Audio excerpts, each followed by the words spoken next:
अस्सलाम वालेकुम। जमीर bit farm Pakistan में खुशामदीद। हमारे मुराद ख़ान हैं मरदान से और इनके साथ हमारा न्यूजीलैंड वाइट का एग्रीमेंट हो गया है। न्यूजीलैंड वाइट के बनिस दिए हैं इनको, एक मेल और एक फीमेल। ये देखें, हैवी ब्रीड दी है इनको। 4 साढ़े 4 किलो राउंड अबाउट इनका वजन जाता है। और जमीर बिट फार्म पाकिस्तान की वो वाहिद गवर्नमेंट से रजिस्टर्ड शुदा कंपनी है जो आपको खरगोश देकर 12 साल तक इनके बच्चे खरीदने का एग्रीमेंट करती है।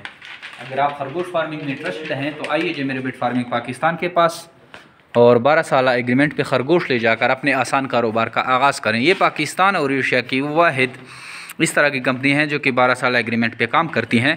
खरगोश फार्मिंग पाकिस्तान में बहुत तेज़ी से पल फूल रहा है और चूँकि इसकी प्रोडक्शन बहुत ज़्यादा है, सैकड़ों की तादाद में लोग इनसे मुंसलिक हो रहे हैं। अगर आप खरगोश फार्मिंग का हिस्सा बनना चाहते हैं तो Zameer beet farming Pakistan private limited आपके लिए एक ज़बरदस्त प्लेटफॉर्म है। और अभी जमीर बिट फार्मिंग पाकिस्तान में काफ़ी सारे पैकेजेस भी चल रहे हैं, तो आइए इन पैकेजेस से भरपूर फ़ायदा उठाएं और आज से ही अपने आसान कारोबार का आगाज़ करें। Thank you.